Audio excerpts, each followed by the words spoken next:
অনেক বড় জলিল কদর সাহাবী, রসুলের সাহাবী আবু উবায়দা ইবনুল জাররাহ রাদিয়াল্লাহু তাআলা আনহু। আবু উবায়দা ইবনুল জাররাহ কেমন সাহাবী ছিলেন? সাহাবীদের মধ্যে তিনি ছিলেন জ্ঞানে, প্রজ্ঞায়, মেধায় অন্যতম। আল্লাহ রসুলের ইন্তেকালের পরে সমস্ত সাহাবীরা মসজিদে নববীতে আইসা বলে, আবু উবায়দা ইবনুল জাররাহ, আমরা চাই আপনি মুসলমানদের প্রথম খলিফা হন। এই আবু উবায়দা ইবনুল জাররাহকে বলতেছেন। হযরত ওমরের মতো সাহাবী বলতেছেন, আবু উবায়দা ইবনুল জাররাহ, আমরা চাই আপনি মুসলমানদের খলিফা হন। আবু উবায়দা ইবনুল জাররাহ বলেন, না, আল্লাহ রসুল যার হাত ধইরা নামাজের ইমামতিতে দাঁড় করাইছেন, আমি তাকে খলিফা হিসাবে দেখতে চাই। তিনি ছিলেন কে? আবু বকর। তিনি ছিলেন কে? সাইয়েদনা আবু বকর সিদ্দিক ইবনে কুহাফা রাদিয়াল্লাহু তাআলা।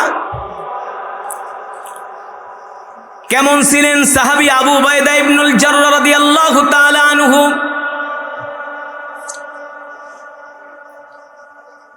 দ্বীনের জন্য, ইসলামের জন্য আবু উবায়দা ইবনুল জাররাহর এত ত্যাগ, এত কোরবানি, দ্বীনের প্রতি তার এত ভালোবাসা। আল্লাহ রসুল যখন উহুদের ময়দানে কাফেরদের সাথে লড়াই করছেন, চতুর্দিক থেকে মক্কার মুশরিকরা আল্লাহ রসুলকে ঘিরে ধরেছে। কেউ আল্লাহ রসুলের উপরে তীর নিক্ষেপ করে, কেউ তরবারি দিয়ে আঘাত করে, কেউ বর্ষা দিয়ে আল্লাহ রসুলকে আঘাত করেন। এমন একটা পরিস্থিতি, মক্কার কাফেররা আল্লাহ রসুলকে দুনিয়ার জমিন থেকে বিদায় করে দিবে। উহুদের ময়দানে সাহাবীরা যখন কাফেরদের আক্রমণে বিক্ষিপ্ত হয়ে গেলেন, আবু উবায়দা ইবনুল জাররাহ দেখলেন আল্লাহ রসুল একা উহুদের ময়দানে, চতুর্দিক থেকে কাফেররা আল্লাহ রসুলকে ঘিরে ধরেছেন।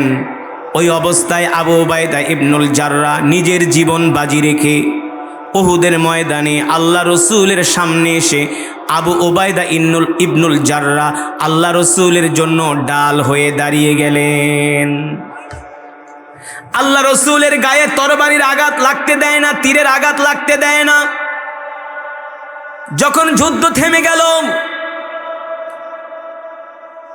আল্লাহ রসুলের চেহারা মুবারকের মধ্যে কাফেরদের তরবারির আঘাত লাগলো, ডাল ভেঙে একটা টুকরা আল্লাহ রসুলের গাল মোবারকের, চেহারা মোবারকে ঢুকে গেল। আবু উবায়দা ইবনুল জাররাহ এই অবস্থা দেখে তিনি নিজের দাঁত দিয়া কামড় দিয়া সেই ডালের টুকরাটা আল্লাহ রসুলের চেহারা মোবারক থেকে বের করলেন। আল্লাহু আকবার। এত ভালোবাসছেন আবু উবায়দা ইবনুল জাররাহ রাদিয়াল্লাহু তাআলা আনহু। আল্লাহ রসুল আবু উবায়দা ইবনুল জাররাহ রাদিয়াল্লাহু তাআলা আনহুকে শামের গভর্নর হিসাবে নিযুক্ত করলেন। কোন জায়গার গভর্নর? শামের গভর্নর।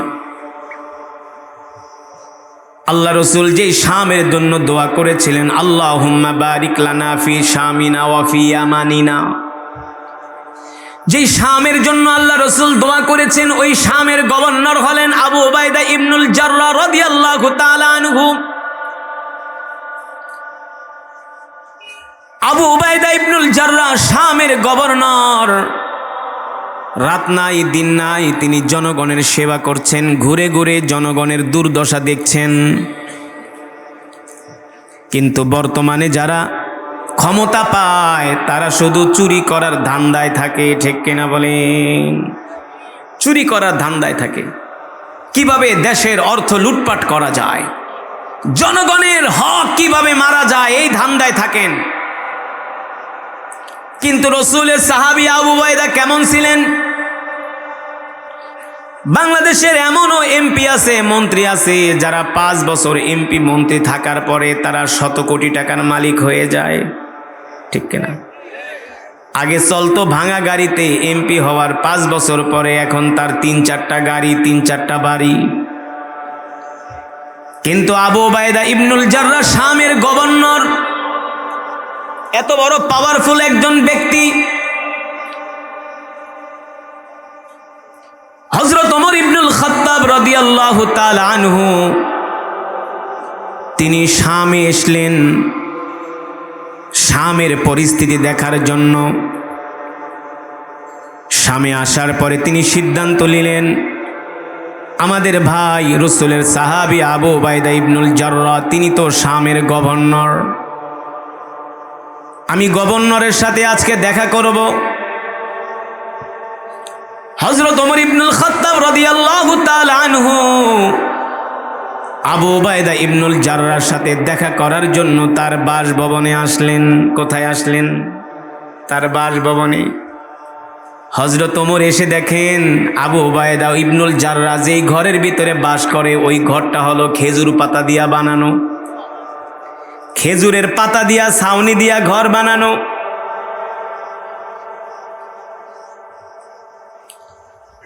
আবু উবাইদা ইবনুল জাররাহর সাথে সাক্ষাতের জন্য হযরত ওমর যখন ঢুকে গেলেন, দেখলেন তার ঘরের ভিতরে তেমন কোনো জিনিসপত্র নাই, আসবাবপত্র নাই। ঘরের মাঝখানে কিছু থালাবাটি, দুই একটা কম্বল, বিছানা, ভাত খাওয়ার মতো দুই চারটা প্লেট, এক দুইটা গ্লাস, এর চেয়েও আর বেশি কোনো আসবাবপত্র তার ঘরের ভিতরে নাই। অথচ তিনি হলেন শামের গভর্নর। তিনি হলেন, এই কথা বলেন, তিনি কি? শামের গভর্নর, হেড অফ কন্ট্রোল, যার কথায় পুরা শাম চলে। আরে মিয়া, এই সিরিয়া বাংলাদেশের মতো না। বাংলাদেশের 20টার সমান হলো সিরিয়া। বাংলাদেশের কয়টার সমান? 20টার সমান হলো সিরিয়া। এত বিশাল সাম্রাজ্যের গভর্নর হলেন আবু উবাইদা ইবনুল জাররাহ। তিনি খেজুর পাতার ঘরে বাস করেন। হযরত ওমর আবু উবাইদা ইবনুল জাররাহর ঘরের ভিতরে ঢুইকা তিনি অবাক হয়ে গেলেন। অবাক হয়ে প্রশ্ন করলেন, আবু উবাইদা ইবনুল জাররাহ, আপনি এমন ভাঙ্গা ঘরের ভিতরে কেন থাকেন? আপনি তো একটা ভালো একটা ঘর বাসভবন নির্মাণ করতে পারেন, একটু আরামায়েশে জীবন কাটাতে পারেন। এই ভাঙ্গা ঘরের ভিতরে আপনি কেন থাকবেন? আবু উবাইদা ইবনুল জাররাহ উত্তর দেয়, ওমর, এই দুনিয়াতে তো আমরা বিলাসিতা করতে আসি নাই, আরাম করতে আসি নাই। এই দুনিয়া তো আমাদের সুখের জায়গা না, আমাদের থাকার জায়গা না। এই দুনিয়া তো আমাদের আসল বাড়ি না, আমাদের আসল বাড়ি হলো জান্নাত। সুবহানাল্লাহ বলে। এই দুনিয়াতে যে যত বেশি ত্যাগ স্বীকার করবে, যে যত বেশি আমল করবে, নেক আমল করবে, ইবাদত করবে, আল্লাহ তাআলার গোলামি করবে, আল্লাহ রসুলের সুন্নাহ মানবে, আল্লাহ তাআলা জান্নাতে তাকে তত বেশি সম্মান মর্যাদা দান করবেন। ঠিক কিনা বলেন? রসুলের সাহাবী আবু উবাইদা ইবনুল জাররাহ রাদিয়াল্লাহু তাআলা আনহু হযরত ওমরকে বললেন, ওমর, দুনিয়াতে আমার বিলাসিতার দরকার নাই, আরামায়েশের দরকার নাই। ওমর, আমি তো জান্নাতে যায়া বিলাসিতা করব, আমি তো জান্নাতে যায়া সুখ স্বাচ্ছন্দ্যে থাকতে চাই। এই কারণে ওমর আমি দুনিয়াকে ছেড়ে দিয়েছি। কিন্তু আমরা যারা দুনিয়াতে আরামে থাকতে চাই, দুনিয়াতে সুখে শান্তিতে থাকতে চাই, দুনিয়ার জন্য আমরা আমাদের জীবনটাকে কোরবানি করে দিতেছি, অথচ আমরা জানি না, বুঝি না এই দুনিয়া আসলে আমাদের আসল জায়গা নয়, শান্তির জায়গা নয়। এই দুনিয়াতে কোনো দিন প্রকৃত সুখ পাওয়া যায় না, একমাত্র আসল সুখের জায়গা হলো জান্নাত। ঠিক কিনা বলেন? তাহলে ওই জান্নাত আমরা কিভাবে পাবো? আল্লাহ রসুলের সাহাবীরা সেই জান্নাত কিভাবে তারা অর্জন করেছেন? আল্লাহ রসুলের সাহাবীরা সেই জান্নাত অর্জন করেছেন সালাতের মাধ্যমে। ঠিক কিনা বলেন? আপনারাই বলেন, আপনাদের এলাকায় কয় পার্সেন্ট মানুষ নামাজ পড়ে? 100-র ভিতরে শতকরা 5 জন মানুষও ঠিক মতো সালাত আদায় করে না। ঠিক কিনা? করে। 5 জন মানুষও ঠিক মতো মসজিদে যে নামাজ জামাতে নামাজ পড়ে না। পড়ে না। ফজরের নামাজে মুসল্লি নাই, এশারের নামাজে মুসল্লি নাই, আছে। কিন্তু রসুলের সাহাবীরা কোনোদিন নামাজ ছেড়ে দেয় নাই। দিছে? কারণ কি? মান তারাকা সালাতাম মুতাআম্মিদান ফাকাদ কাফারা। কাফেরের মাঝে আর মুসলমানদের মাঝে পার্থক্য হলো নামাজ, ঠিক কিনা বলেন? আবু উবাইদা ইবনুল জাররাহ রাসূলের সাহাবী, দুনিয়াকে ত্যাগ করেছিলেন, দুনিয়া ছেড়ে দিয়েছিলেন। কেন? কারণ এই দুনিয়া মুসলমানদের আসল ঠিকানা নয়, শান্তির জায়গা নয়। আল্লাহ তাআলা কোরআনুল কারীমের মধ্যে বলছেন, ওয়ামা হাযিহিল হায়াতুদ দুনিয়া ইল্লা লাইবুন ওয়ালাদ দারুল আখিরাতু লাহিয়াল হায়াওয়ান। আল্লাহ তাআলা বলছেন, নবী দুনিয়ার মানুষদেরকে বলে দেন, এই দুনিয়াটা তো আমি মানুষের জন্য খেলনা স্বরূপ সৃষ্টি করেছি। এই দুনিয়া ধোঁকা ছাড়া, খেলনা ছাড়া আর কিছুই না। সুতরাং ও দুনিয়ার মানুষ, তোমরা দুনিয়ার পিছনে পড়ে তোমরা তোমাদের রবকে ভুলে যেও না। আল্লাহ রসুলের সাহাবীরা কেমন ভাবে আল্লাহ রসুলের নির্দেশ মেনেছেন। হযরত ওমর ইবনুল খাত্তাব রাদিয়াল্লাহু তাআলা আনহু বলেন, আমি আবু উবাইদা ইবনুল জাররার ঘরের মধ্যে ঢুইকা অবাক হয়ে গেলাম। এত ক্ষমতা, এত অর্থবিত্ত, প্রতিপত্তি থাকার পরেও আবু উবাইদা নিজের জন্য একটা ঘর বানায় নাই। কোন রকম মুসাফিরের মতো জীবন যাপন করেছেন, কোন রকম মুসাফিরের মতো জিন্দেগি কাটায় দিছেন। দুনিয়ার প্রতি সাহাবীদের কোনো লোভ ছিল না, লালসা ছিল না, কোনো মোহ ছিল না। আল্লাহ রসুলের সাহাবীদের উদ্দেশ্য ছিল দুনিয়ার জমিনে আল্লাহ রসুলের গোলামি করা, ঠিক কিনা বলেন? হযরত ওমর ইবনুল খাত্তাব বলেন, আমি যখন মদিনায় চলে আসলাম, মদিনায় আসার পরে শামের মধ্যে মহামারী শুরু হয়ে গেল। শামের মধ্যে এমন ভাবে মহামারী ছড়িয়ে পড়ল, দিকে দিকে শামের মানুষগুলো মহামারীতে আক্রান্ত হয়ে মৃত্যুবরণ শুরু করে দিল। হযরত ওমর বলেন, আমি আবু উবাইদা ইবনুল জাররাহকে ভালোবাসি, কারণ তিনি ছিলেন আল্লাহ রসুলের জলিল কদর সাহাবী। আবু উবাইদা ইবনুল জাররাহ মুসলিম মিল্লাতের জন্য মহা সম্পদ। আবু উবাইদা ইবনুল জাররাহর যদি কোনো ক্ষতি হয়ে যায়, উম্মতের অপূরণীয় ক্ষতি হয়ে যাবে। হযরত ওমর চিন্তা করলেন, শামের মধ্যে মহামারী ছড়িয়ে পড়েছে, ওই মহামারী রোগ যদি আবু উবাইদা ইবনুল জাররাহকে আক্রান্ত হয়, তাহলে তো আবু উবাইদা ইবনুল জাররাহ মারা যাবে, ইন্তেকাল করবে। তিনি তো মুসলমানদের বীর, তার ইন্তেকাল হয়ে গেলে মুসলমান দুর্বল হয়ে যাবে। এই কথা ভেবে হযরত ওমর আবু উবাইদা ইবনুল জাররাহর কাছে একটা পত্র লিখলেন। পত্র লিখে বললেন, আবু উবাইদা ইবনুল জাররাহ, আমি চাই আপনি শাম থেকে মদিনায় ফিরে আসেন, আপনার সাথে আমার সাক্ষাৎ করার ইচ্ছা। কিন্তু হযরত ওমর পত্রের মধ্যে এই কথা লিখলেন না যে শামে মহামারী চলতেছে, এই মহামারীতে যদি আপনি আক্রান্ত হয়ে মারা যান, মুসলমানের অনেক বড় ক্ষতি হয়ে যাবে, এই কথা তিনি উল্লেখ করলেন না। এই কথা উল্লেখ না করে আবু উবাইদাকে চেয়েছিলেন অন্য কৌশলে শাম থেকে মদিনায় ফিরিয়ে আনতে। যখন এই পত্রটা আবু উবাইদা ইবনুল জাররাহর হাতে পৌঁছালো, আবু উবাইদা ইবনুল জাররাহ পত্র পড়ে তিনি বুঝতে পারলেন হযরত ওমর তাকে অনেক ভালোবাসেন, অনেক মহব্বত করেন। এই কারণে ওমর চান না শামের মধ্যে মহামারী ছড়িয়ে পড়েছে, এই রোগে আক্রান্ত হয়ে আবু উবাইদা ইবনুল জাররাহ রসুলের সাহাবী ইন্তেকাল করুক, এটা ওমর চায় না। ওমর চায় আবু উবাইদা ইবনুল জাররাহ মদিনায় ফিরে যাক, সুস্থ থাকুক, মুসলমানদের অনেক উপকার হবে। কিন্তু এই পত্র যখন আবু উবাইদার কাছে আসলেন, তিনি পত্রটা রেখে দিলেন। তিনি মদিনায় গেলেন না।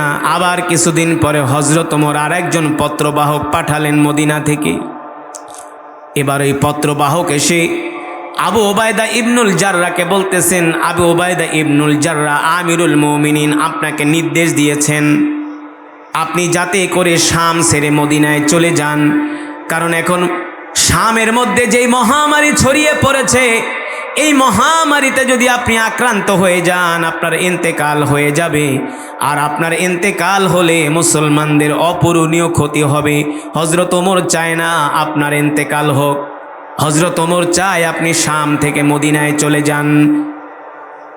আবু উবাইদা ইবনুল জাররা এই কথার পরিবর্তে কি উত্তর দিলেন দেখেন। আল্লাহ রসুলের ভালোবাসা সাহাবীদের মধ্যে কেমন ছিল।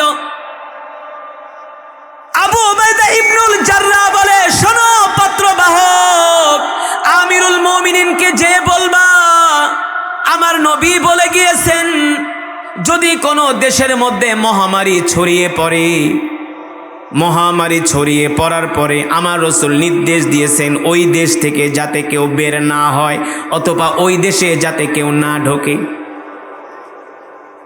ওই দেশে যাতে কেউ না ঢোকে, কেউ যাতে বের না হয়। সুতরাং এখন যেহেতু শামের মধ্যে মহামারী ছড়িয়ে পড়েছে, আমি চাইলে শাম ছেড়ে মদিনায় চলে যেতে পারি, কিন্তু আমার নবীর নির্দেশ হলো যেখানে মহামারী ছড়িয়ে পড়বে ওই এলাকা ওই স্থান ত্যাগ করা যাবে। কারণ তোমার মৃত্যু যদি লেখা থাকে মহামারীতে, সেই মহামারীতেই তোমার মৃত্যু হবে, ঠিক কিনা বলেন? এই কথা কি বিশ্বাস করেন আপনারা? আবু উবাইদা ইবনুল জাররা বলছে, দূত তুমি চলে যাও, আমি মদিনায় যাব না, আমার মৃত্যু যদি লেখা থাকে মহামারীতে, মৃত্যু এই মহামারীতে আমার মৃত্যু হবে, আমার রসুল বলে গিয়েছেন। আবু উবাইদা ইবনুল জাররা রাদিয়াল্লাহু তাআলা আনহু শাম ত্যাগ করেননি, তিনি শামে ছিলেন, মদিনায় যাননি। তিনি মদিনায় যাননি, তিনি শামে ছিলেন। কিছুদিন পরে দেখা গেল আবু উবাইদা ইবনুল জাররা রাদিয়াল্লাহু তাআলা আনহু ওই মহামারীতে আক্রান্ত হয়ে অসুস্থ হয়ে তিনি ইন্তেকাল করলেন। তারপরেও আল্লাহ রসুলের নির্দেশ অমান্য করে নাই, কারণ আল্লাহ রসুল বলছে যে এলাকায় মহামারী ছড়িয়ে পড়বে ওই এলাকা থেকে তোমরা বের হবা না। আল্লাহ রসুলের নির্দেশ মানছেন, আল্লাহ রসুলের নির্দেশকে উপেক্ষা করেন নাই। আল্লাহ রসুলের নির্দেশ মেনে তিনি শামে ছিলেন, শেষ পর্যন্ত তিনি মহামারীতে আক্রান্ত হয়ে তিনি শহীদ হয়েছেন, ইন্তেকাল করেছেন। এই ছিল রসুলের প্রতি সাহাবীদের ভালোবাসা। সাহাবায়ে কেরাম কখনো জীবন চলে গেল আল্লাহ রসুলের একটা সুন্নাহ ছেড়ে দিতেন না, আল্লাহ রসুলের একটা নির্দেশ অমান্য করতেন না। কিন্তু আমরা সেই রসুলের সাহাবী, প্রতিটা কদমে কদমে আমরা আল্লাহ রসুলের নির্দেশ অমান্য করি, প্রতিটা কদমে কদমে আমরা আল্লাহ রসুলের সুন্নতগুলো ছেড়ে দেই, ঠিক কিনা বলেন? আল্লাহ রসুলের সুন্নত আমাদের মাঝে নাই। বলতে পারেন হুজুর আল্লাহ রসুলের সুন্নত কি? আমার কথা না, আল্লাহর নবী বলছেন আফসুস সালাম ওয়া আতঈমুত তাআম লিনুল কালাম। আল্লাহ রসুল বলছেন উম্মত আমার সুন্নত হলো এক মুসলমান আর এক মুসলমানকে সালাম দিবে। কিন্তু বর্তমান সমাজের মুসলমানরা সালাম ভুলেই গেছে, মুসলমানকে সালাম দেয় না। আর সমাজে এমন কিছু মুসলমান আছে সালাম দিলেও উত্তর নেয় না, আছে কি আছে? সালাম দিলে উত্তর নেয় না, একটু টাকা পয়সা হয়ে গেলে সালাম দিলে ভাব নেয়, উত্তর নিতে চায় না। তুই গরিব মানুষ, তোর আমি সালামের উত্তর কি নিব? দেখবেন পয়সাপাতির মালিক হয়ে গেছে, গরিব মানুষ একটা সালাম দিচ্ছে, অনেকদিন পর দেশে আসছে, গ্রামে আসার পরে এখন টাকা পয়সার মালিক, সালাম দিছে আসসালামু আলাইকুম চাচা, আগে সালামের জবাব দিত জোরে ওয়ালাইকুম সালাম, এখন আর কথা কয় না। অর্থের গরম। অথচ আল্লাহ রসুলের হাদিস, কোন মমিনকে যদি 20 জন মুসলমানকে দৈনিক যদি সালাম দেয়, ওই মুসলমান যদি ইন্তেকাল করে, আল্লাহ তাআলা তাকে বিনা হিসাবে জান্নাত দিয়ে দিবে। সুবহানাল্লাহ বলেন, বিনা হিসাবে জান্নাত দিয়ে দিবে। আজকে আমরা মুসলমানের সাথে মুসলমানকে সালাম দেই না, আমরা মানুষের সাথে সুন্দর আচরণ করি না। আল্লাহ রাসূল বলছেন লিনুল কালাম, এক মুসলমান আর এক মুসলমানের সাথে নরম ভাষায় কথা বলো, কোমল ভাষায় কথা বলো। কিন্তু আমরা নরম আর কোমল ভাষায় কথা বলা তো দূরের কথা, একটু চুন থেকে পান খসলে মারামারি লেগে যায়, ঝগড়া লেগে যায়, ঠিক কিনা বলে আমার বাড়ির সামনে দিয়ে হাঁটবি না, আমার রাস্তা দিয়ে হাঁটবি না, আমার জায়গা দিয়ে হাঁটবি না, ঠ্যাং ভেঙে দিব।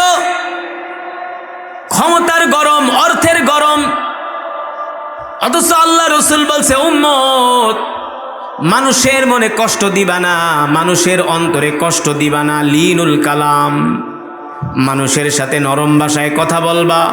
সাবধান, তোমার কোনো আচরণে যদি কোনো মানুষ কষ্ট পায়, তুমি যত ইবাদত করো তোমার কোনো ইবাদত আল্লাহর দরবারে কবুল হবে না।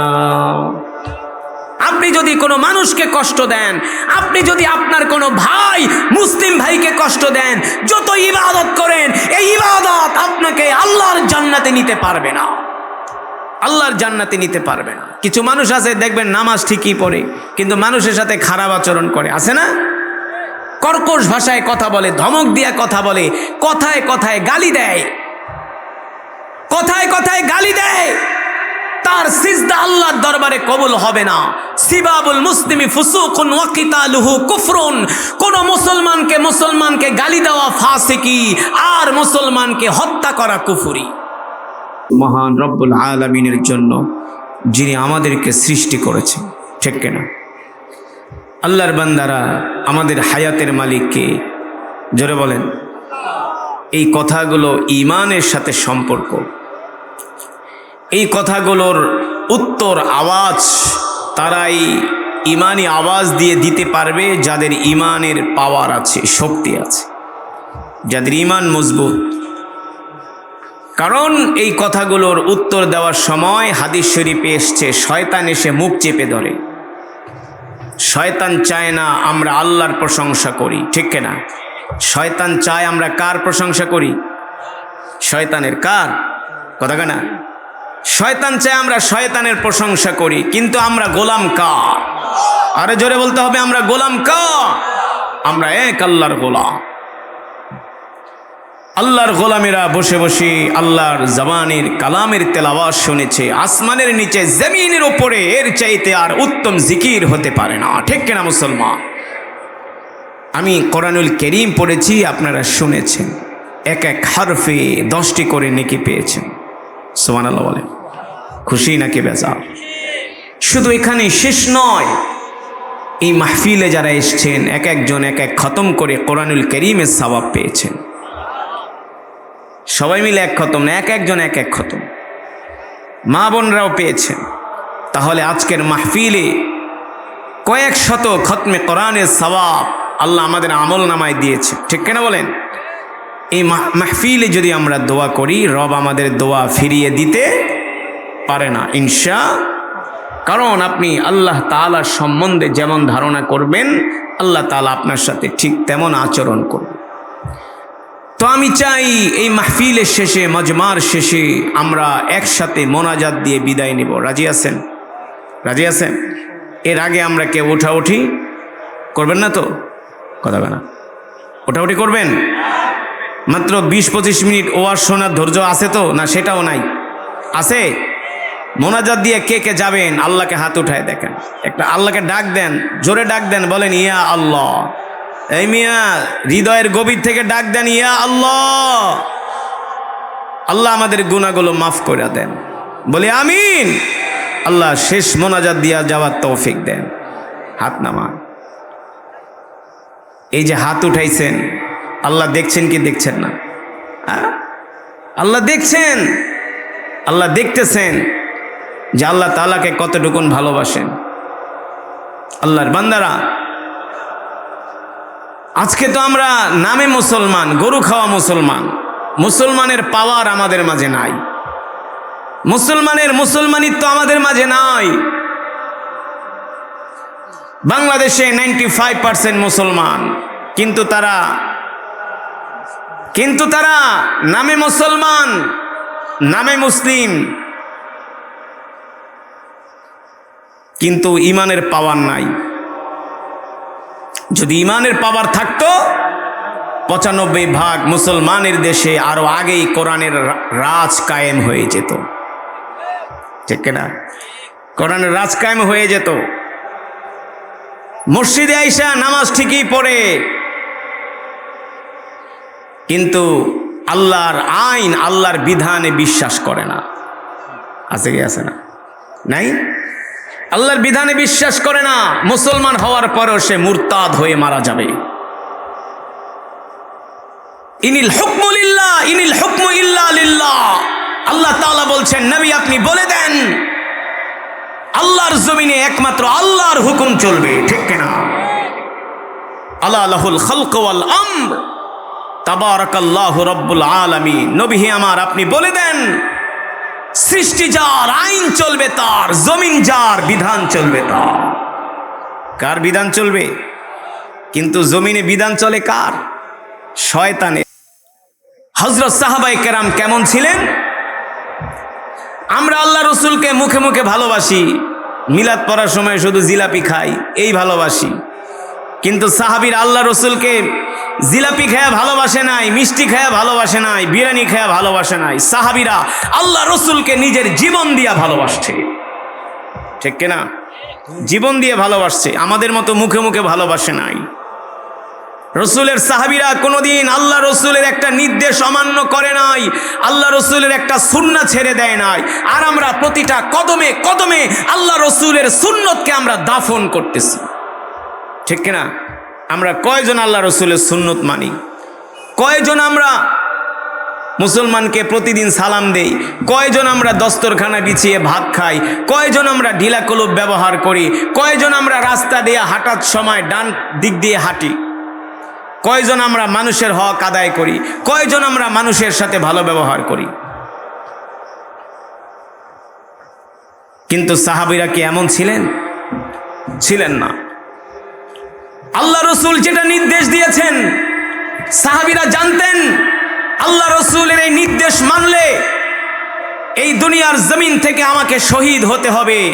এই কথা জানার পরেও রসুলের সাহাবীরা শহীদ হয়ে যেতেন, কিন্তু আল্লাহ রসুলের একটা কথাকে তারা অমান্য করতেন না, ঠিক কিনা বলেন? অমান্য করতেন না। রসুলের একজন সাহাবী, তার নাম হলো আবু ওবায়দা ইবনুল জাররাহ। নাম শুনছেন? নাম শুনছেন? ভুলা যায়, কিন্তু আপনার মজমার থেকে বের হয়ে চলে গেলে আবার দুনিয়ার পিছনে পড়া যায়, দুনিয়ার কথা কেমন যেন মনে হয়। আল্লাহ রসুল বলছে, ওমর আমার মজমায় আসার পরে আপনাদের যেই পরিবর্তন, সবার এই পরিবর্তন যদি মজমা থেকে বের হওয়ার পরেও থাকতো, তাহলে ফেরেশতারা জান্নাতের পর বিছিয়ে দিত, আপনাদের পায়ের নিচে জান্নাতের পর বিছিয়ে দিত। এই কারণে সাহাবীরা শুধু খাওয়া দাওয়া আর একটু কাজের টাইম বাদ দিয়া সব সময় আল্লাহ রসুলের মজমায় পড়ে থাকতেন। কিন্তু এখন তো আল্লাহ রসুল নাই, আল্লাহ নবী নাই, কোথায় যাবেন? কার কাছে যাবেন? আপনাদেরকে আসতে হবে হক্কানি উলামায়ে কেরামের কাছে। ইন্নাল উলামা ওয়ারাসাতুল আম্বিয়া, আলেমরা হলো নবীর ওয়ারিস। আল্লাহ রসুল বলছেন, তুমি আলেমদের মজমায় যাও, আলেমদের চেহারার দিকে তাকাও, আলেমদের সাথে হাত মিলাও, তোমার সগীরা গুনাহ ঝরে যাবে। কিন্তু কোরআনের মাহফিলই তো আসেন না, মসজিদই তো আসেন না, তাও আসে জুমার দিনে 1:25-এ, লুঙ্গি একটা লেসরাইতে লেসরাইতে আহে, টুপি একটা মাথায় দেয় উত্তর দিকে ফিরা, আছে না? হ্যাঁ, একটা সুন্দর পাঞ্জাবিও পরে না, সিরে একটা জামা গায়ে দিয়া 1:25-এ এসে মসজিদের বারান্দায় বসে ইমাম সাহেব 5 মিনিট ওয়াজ বেশি করলে চোখ গরম করে তাকায়। তো তাড়াতাড়ি শেষ করেন, জামাতে দাঁড়ান। কথা বলেন, সঠিক না বেঠিক? হ্যাঁ, এই কারণে কোরআনের মজমায় আসতে হবে, কোরআনের মজমায় বসতে হবে। আল্লাহ সকলকে তৌফিক দান করুন। রাগ করছেন? রাগ করছেন? রাগ করবেন না। আল হাক্কু মুররুন, হক কথা তিতা, তিতা হলেও বলতে হয়। এই কারণে আলেমদের মজমায় আসবেন, আলেমদের সাথে সম্পর্ক রাখবেন। এখন কোরআনুল কারীম তেলাওয়াত হবে, আল্লাহর কালাম আমি পড়বো, আপনারা শুনবেন, এক এক হরফে 10টা করে নেকি পাবেন, কোনো সন্দেহ নাই। যত গুনাহ করেন কোরআন শুনলে সওয়াব, রাসূলের শানে দুরূদ পড়লে সওয়াব, এই সওয়াব মিস নাই, কোনো মিস নাই। সরাসরি এক এক হরফে 10 নেকি অ্যাকাউন্টে ঢুকবে। শুনবেন তো মহব্বতের সাথে? মাশাআল্লাহ, আল্লাহ তৌফিক দান করুন। ইকু দেন, ঢিলে দেন, আওয়াজটা ভাসান মিয়া।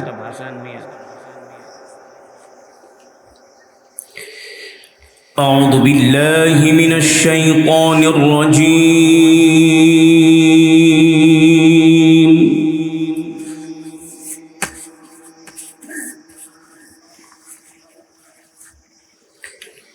بسم الله الرحمن الرحيم.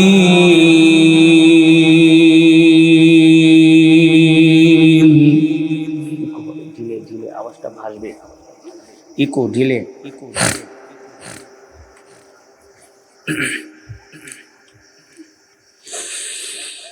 قالوا بنوا له بنيانا فألقوه في الجحيم. الله أكبر.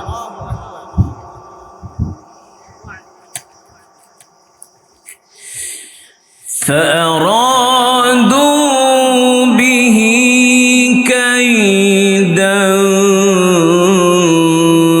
فجعلناهم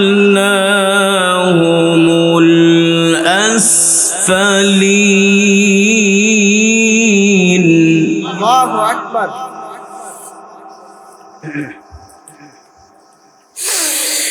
وقال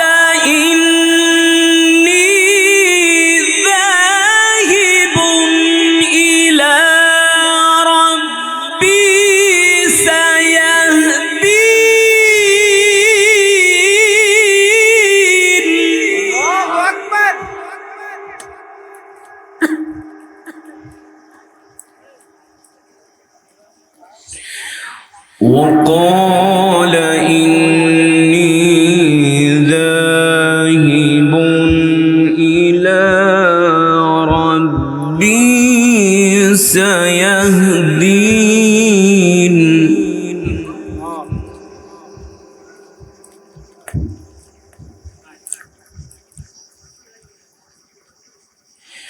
رب هب لي من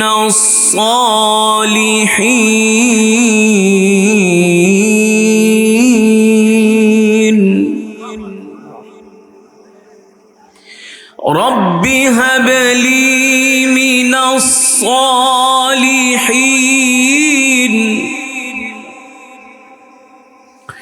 رب هب لي من الصالحين.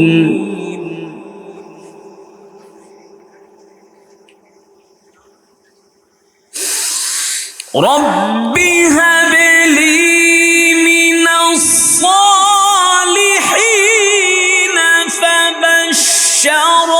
فبشرناه بغلام حليم.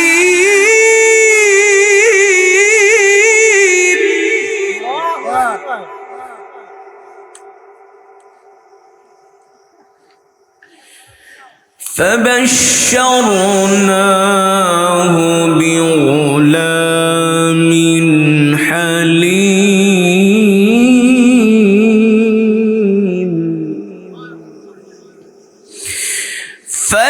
فلما بلغ معه السعي قال يا بني. فلما بلغ معه السعي قال يا بني. الله أكبر.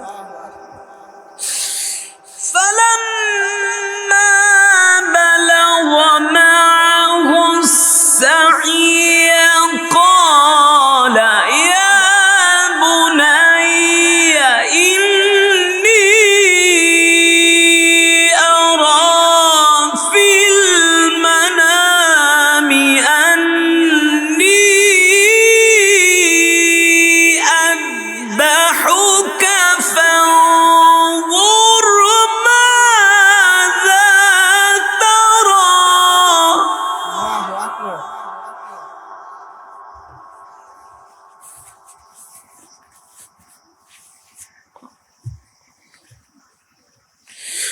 قال يا أبت افعل ما تؤمر ستجدني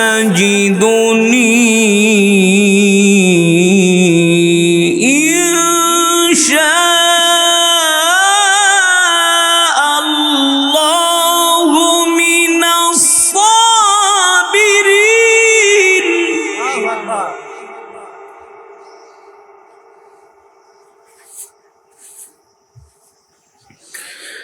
قال يا أبت افعل ما تؤمر ستجدني إن شاء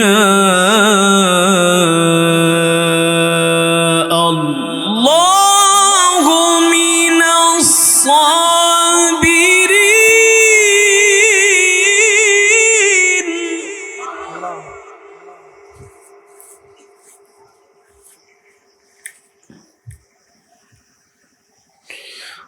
قال يا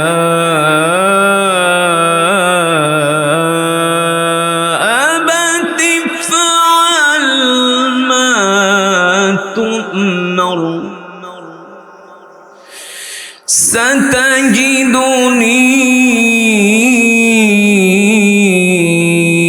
إن شاء الله من الصابرين.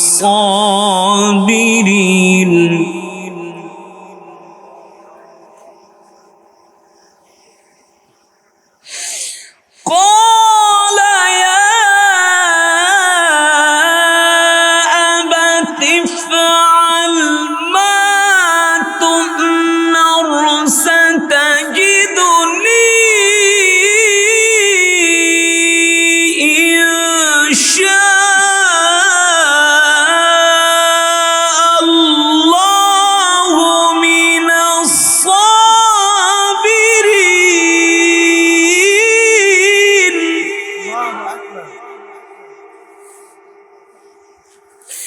ستجدني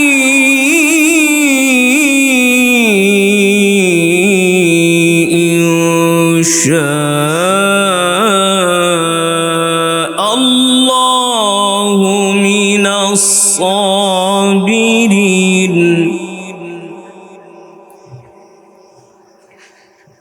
فلما أسلما وتله للجبين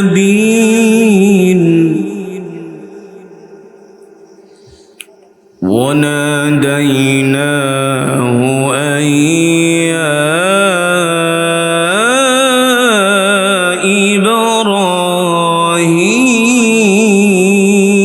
إبراهيم.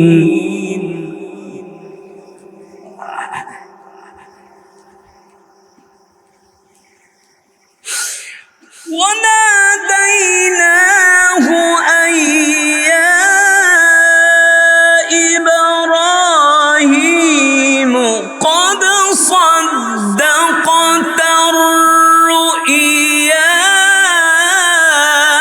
إنا كذلك نجزي المحسنين.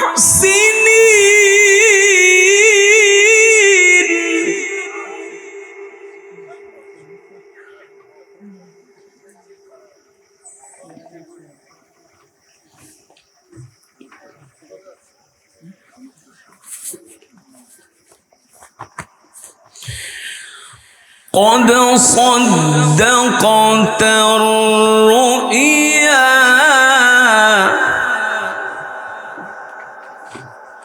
قد صدقت الرؤيا إنا كذلك نجزي المحسنين.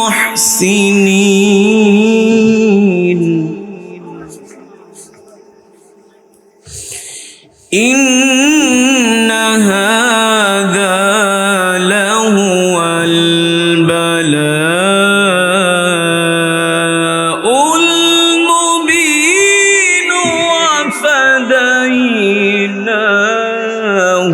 بذبح عظيم إن هذا لهو البلاء المبين وفديناه بذبح عظيم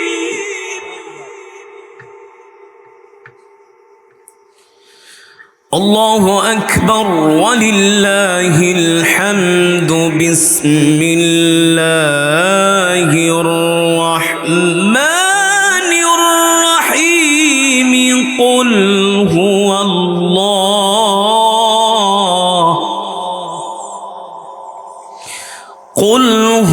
الله أحد الله الصمد لم يلد ولم يولد ولم يكن له كفوا أحد بسم الله الرحمن الرحيم بسم الله الرحمن الرحيم قل هو الله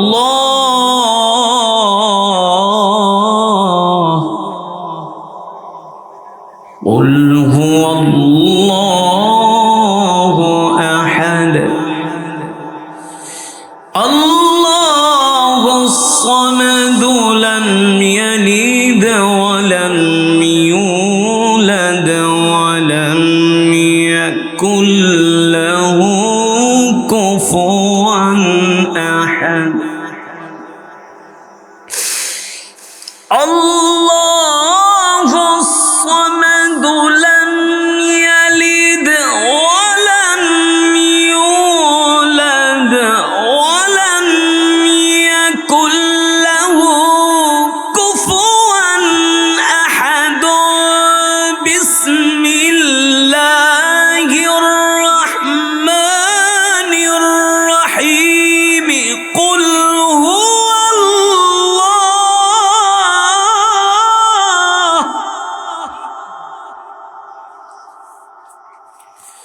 قل هو الله أحد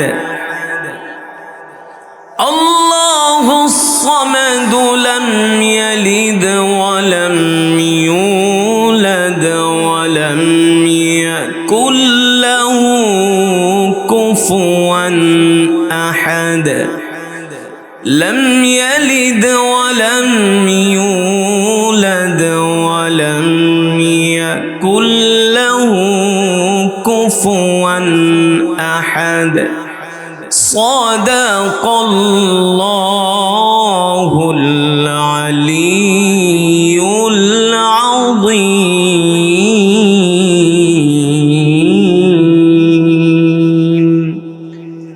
আমরা সকলেই বলি আলহামদুলিল্লাহ আর ইমানি আওয়াজ দিয়ে পড়ি আলহামদুলিল্লাহ।